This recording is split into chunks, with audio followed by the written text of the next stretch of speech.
Hi, this is Jim Feist in Las Vegas. I'm on a 60 and 40 basketball run. I've got a special offer for VegasSportsMasters.com listeners. Please sign up for 7 days of service for just $39. That's right, you're hearing it right. 7 days of great service from a handicapper that's 60 and 40 in college basketball hoops for $39. Just call 888-777-4155. Now stay tuned as Dave Koken and I examine the sports week on Proline.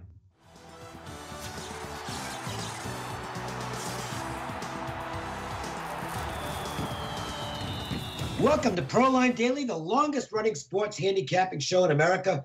With Jim Feist, I'm Dave Koken, coming to you direct from the home of the Raiders, Las Vegas, Nevada. It is Final Four week.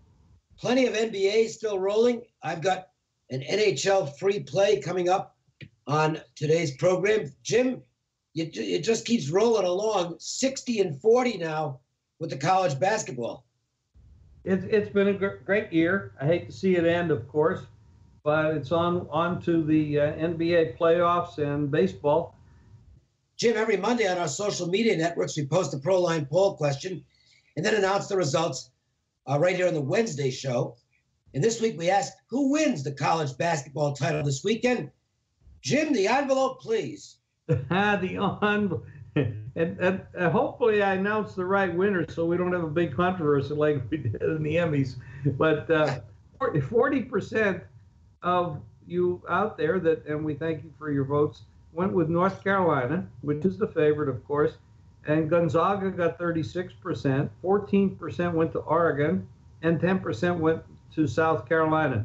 I'm not surprised by any of that.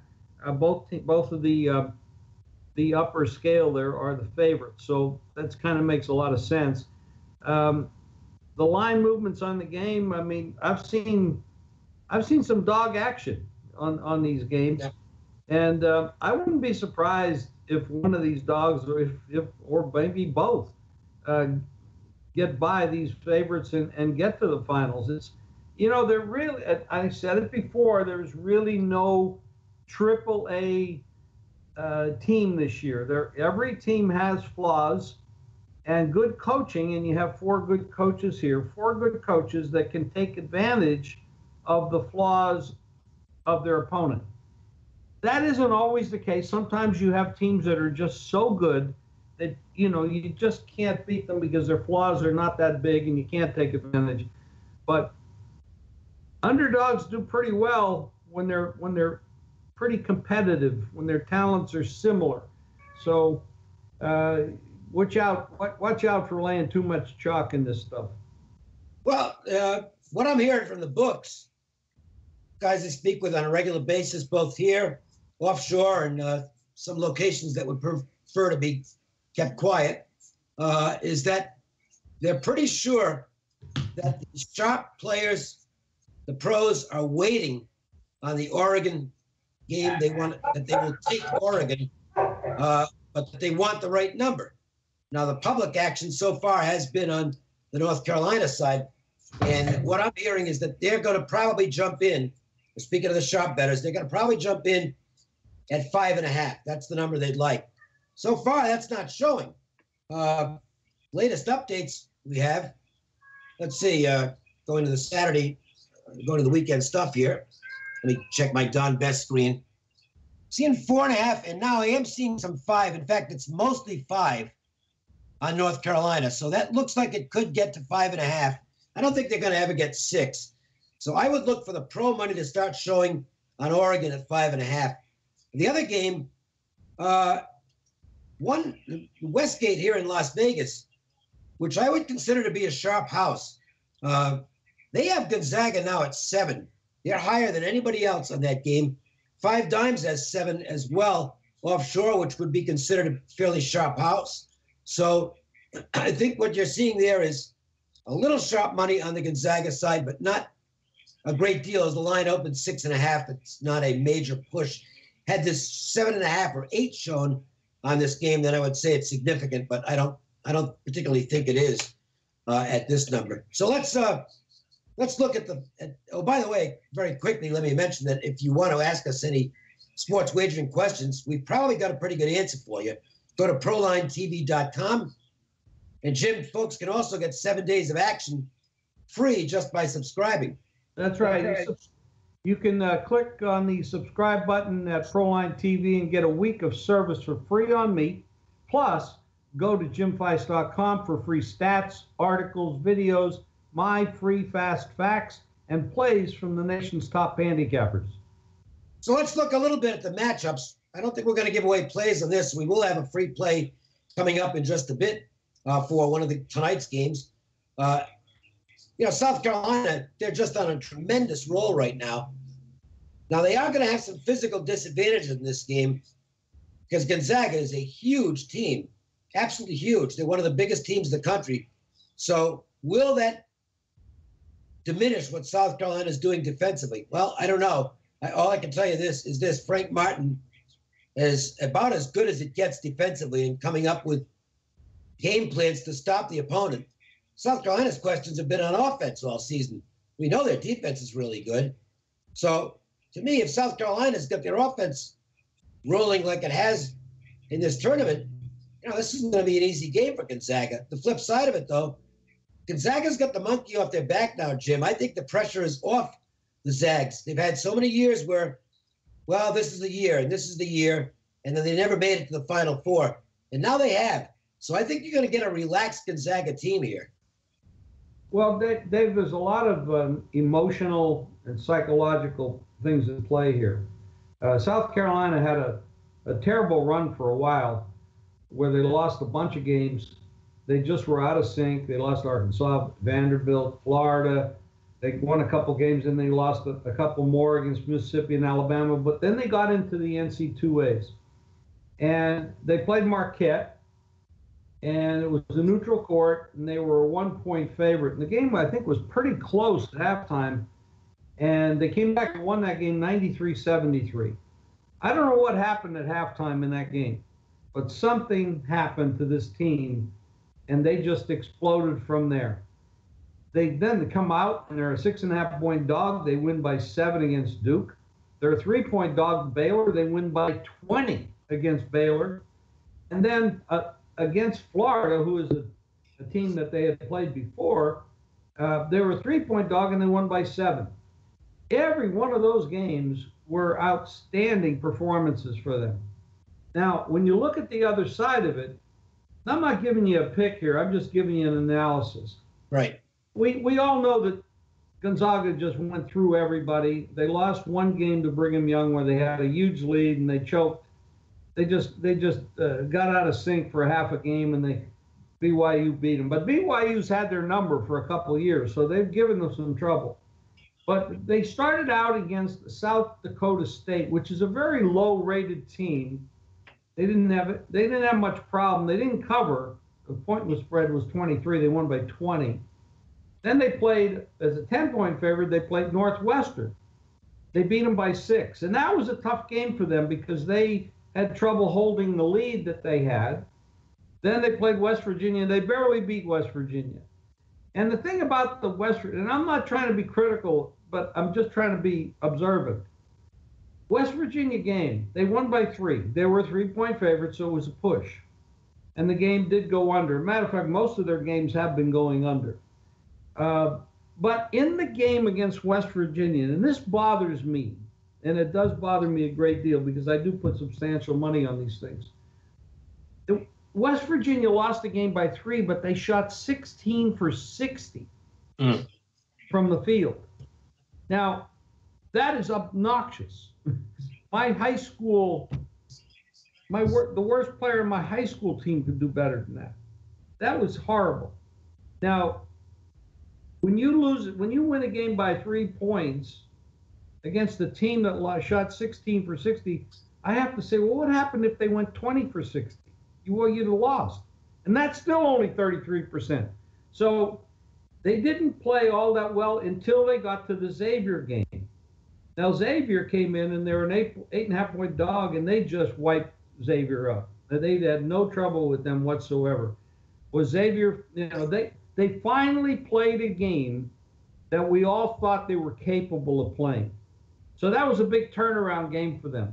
And that was their highest rated game since going back to one of the other division teams that they had played all year. So the real question here is, you've got a red hot South Carolina team against a team that almost never loses, but hadn't played that well until their final game against Xavier. And the question now is, they're moving on, they're in the Final Four. This is big time for Gonzaga and Mark Pugh, a team that hasn't got there before. And did they psychologically break that barrier that says maybe we're not good enough? Because they know they play in a conference that doesn't play that well. The opponents are not that great in that conference. So now they get through this. Now let's look back at the beginning of the year and you analyze this. They did play Florida. I'm talking about Gonzaga. They beat Florida. They beat Iowa State. Two good teams. Then they beat Arizona. They beat Washington. And Washington's not that great, but they beat them. They beat Tennessee, which is an away game, as an 8-point favorite. They beat them. And, so in the games that they stepped up in class early in the year, back in November, they did very well. Nobody beat them. And they hardly ever lost to the spread. And the only game they lost all year was to BYU after they had a big lead in the first half. So this is a very difficult team to analyze based on their performance, but they're very large, they're very physical, their guard play is excellent. They have a little bit of a turnover issue that isn't the greatest, especially going against the defense as strong as South Carolina's is. And I think it's a great game to talk about, to analyze, and try to figure it out. But I will say this is going to be a physical game. These guys are going to bump and grind, and Frank Martin's a hell of a coach.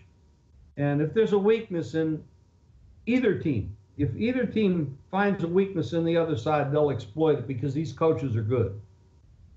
Now, the other game is Oregon and North Carolina. We talked about where the sharp money might eventually show there at the right price. Well, there's certainly one thing to back that. That's Oregon's record as an underdog. I mean, they have been money in the bank as a dog. The last 54 times the Ducks have gotten points, they're 38-16 against the spread. That's phenomenal. And it's not a surprise in this sense. Dana Altman he's a great basketball coach, and he's finally getting the national recognition he's deserved for many, many years, going back to his days in the Missouri Valley Conference. And this guy is a terrific basketball coach. I guess you could say that they're spoilers, in a sense, in this tournament. Tough to say that about a number 3 seed, but certainly they proved to be spoilers against the team of Destiny, Michigan. Even though Michigan was a 7 seed, they were riding an unbelievable wave at that time, and Oregon sent them home. And then an easy win, and it was an easy win, against the number 1 seeded Kansas Jayhawks last week in the Elite Eight. They blew them out. The game got a little bit interesting. About 3 or 4 minutes to go, they got it down to 6. Oregon kind of put their offense in stall mode. But then Oregon hit a 3, and that was the end of the game. North Carolina, look at them as a favorite. Look at this, neutral site games as a favorite. Now, obviously, this goes back a few years, so I don't know how much it has to do with this year's squad, but Roy Williams has been the coach for all this. 21-7-3 against the spread. And, they got a great shot from, I think, an unexpected source to win the game against Kentucky. But I thought they were actually the better team in that game anyway. So I'm not, I think the right team won. This is a heck of a matchup. North Carolina's the blue bloods, the pedigrees. They've got all those first-round picks hanging around. Oregon, more talented than people think, and starting to show it. They didn't get a lot of attention because, quite frankly, there's a West Coast bias that exists because people don't see the games. They're up late, they're on late, and the people in the Midwest and East Coast rarely see these teams play in the regular season. So I think Oregon was a little under the radar as to just how good they are. They're a legit squad. I think this is a heck of a game, Jim.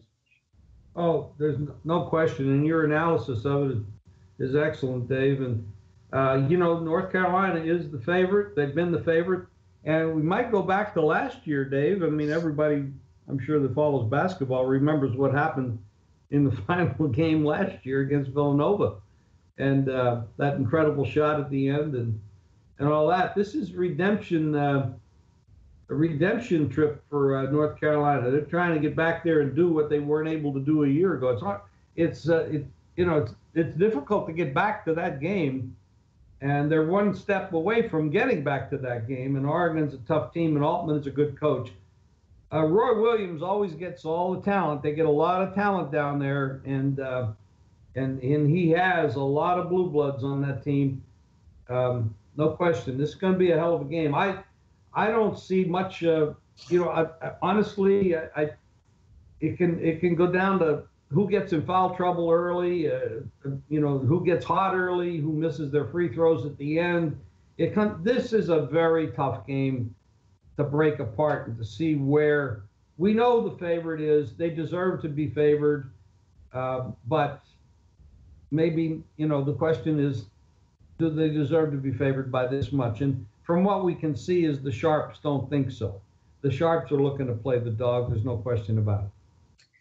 We're going to have a free play every day here on the podcast. So let's get to it.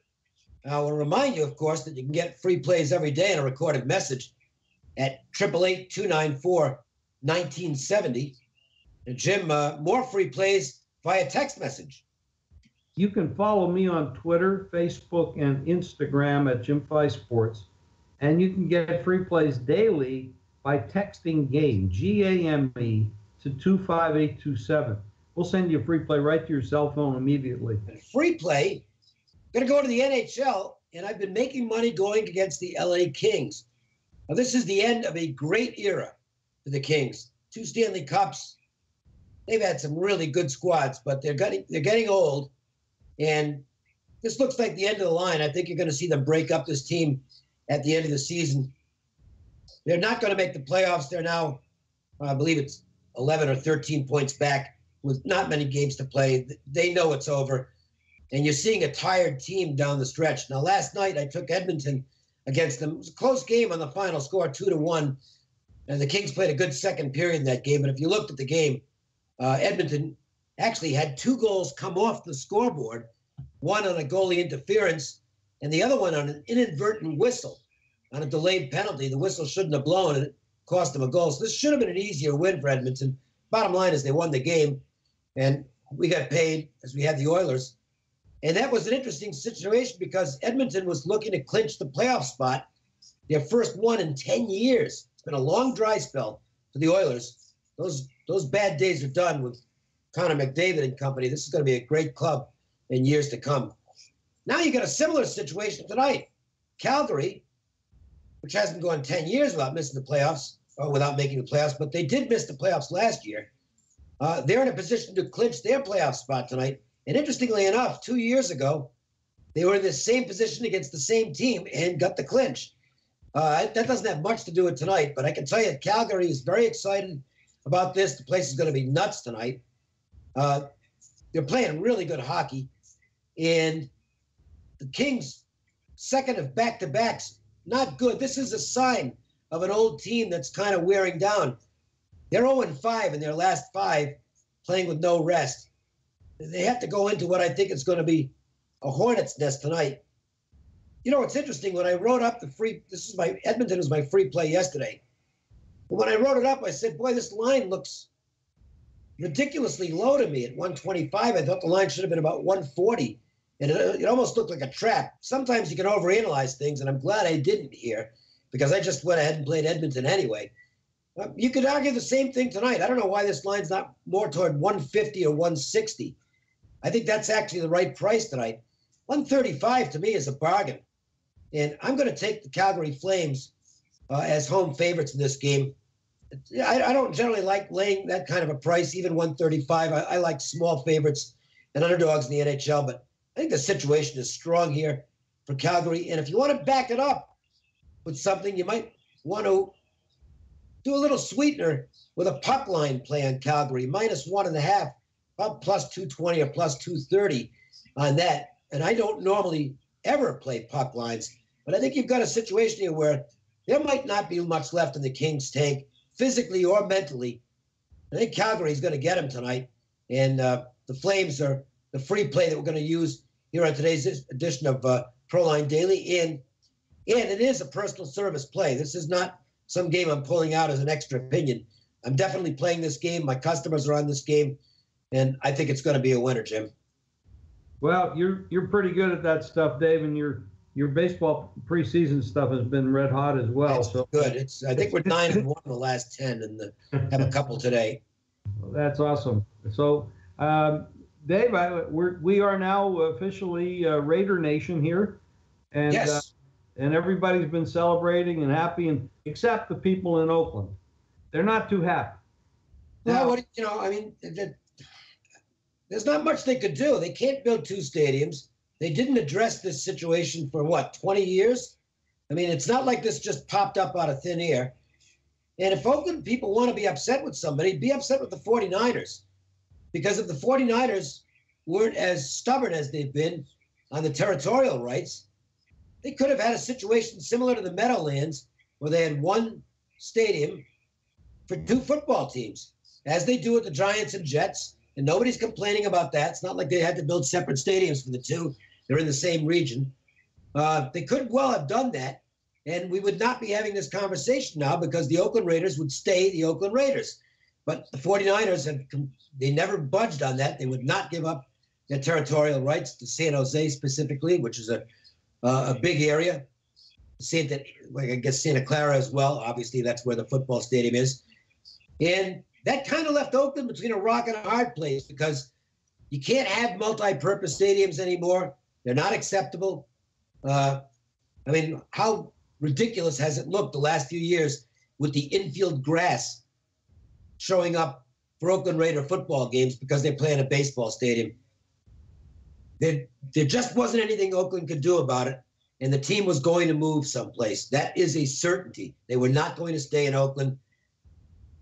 I think it's a good thing for Oakland, and I know Oakland people who are listening right now want to jump through the screen and kill me, but I do think it's a good thing because now they can set about the business of getting a new state-of-the-art baseball stadium for the A's.